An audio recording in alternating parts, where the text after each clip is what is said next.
Chapter 75 began with Hunter Woo Jin-chul and the surveillance team arriving at the boss lair.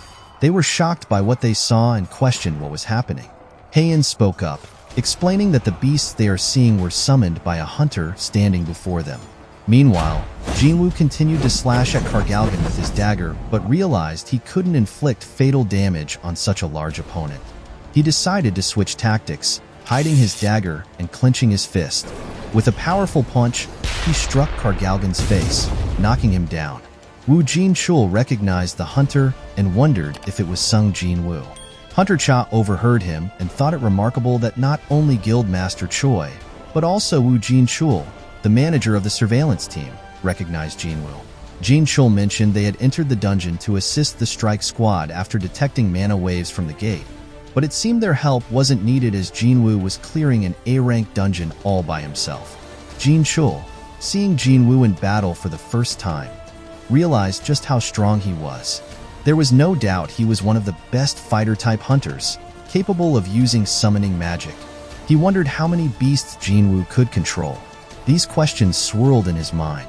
Hunter Cha couldn't help but ask Jin-chul who Jinwoo really was, and if he knew him. Jin-chul replied, "Just a little bit." The scene shifted back to the fight between Jinwoo and Kargalgan, where Kargalgan lay defeated, unable to rise. Jinwoo stood before him, declaring that now that his guards were gone, Kargalgan had lost any chance of winning. Kargalgan made one final attempt to argue that it was impossible for Jinwoo to defeat him. After that, Kargalgan stabbed by his own guards, which ultimately led to his demise. Following this, a notification appeared in Jinwoo's system indicating that he had defeated the dungeon boss and leveled up twice. His shadow soldiers handled the remaining orcs. Jinwoo considered collecting his rewards, but suddenly remembered that the dungeon belonged to the Hunters Guild. It would be too greedy to take the boss loot. Deciding against claiming it, he opted to extract his shadows instead. Using the command Arise, he summoned Kargalgan as his new shadow. A powerful roar echoed through the lair as a dark shadow emerged. The members of the strike squad, along with Haein and Jin-chul, were astonished by what they witnessed. They watched in awe as Jinwoo successfully extracted Kargalgan. Noticing that Kargalgan now appeared calm, Jinwoo realized that his current shadow army included ranks of Standard, Elite, and Knight, with Kargalgan being upgraded to an Elite Knight. Jinwoo pondered what to name him. Although he couldn't recall a fitting name, he settled on Tusk. With the extraction of several high orcs, he needed to return the other soldiers to the world of nothingness. Woo Jin-chul approached and called out to Sung Jinwoo.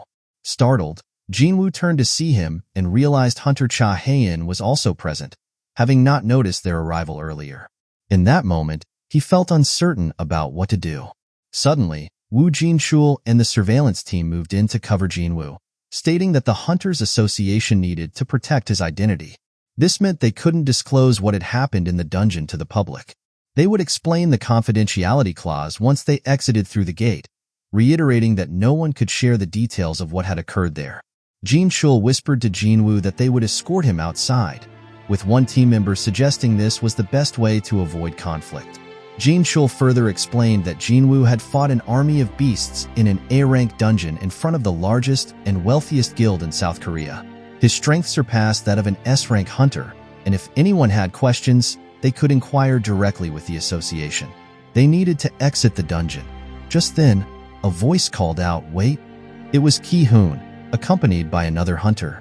He told Jinwoo that they had all witnessed his incredible strength and understood that his identity needed to remain a secret.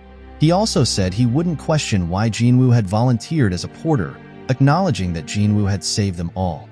The entire strike squad bowed and thanked him. Jinwoo returned a will to the female healer who had given it to him, saying that since nothing bad had happened to her, it was better for her to give it to his family.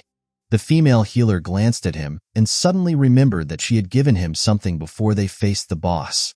As Jinwoo prepared to leave, Haein seemed ready to speak but was interrupted as Jinwoo and the surveillance team departed.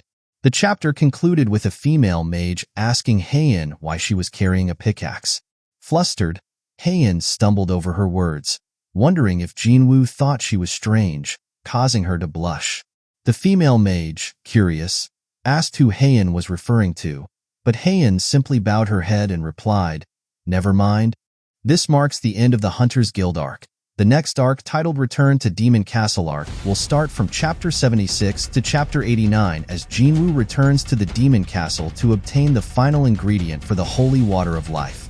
Along the way, he meets Esselradairu, a friendly demon noble who offers to guide him to Baron, the Demon King, and the final boss of the castle.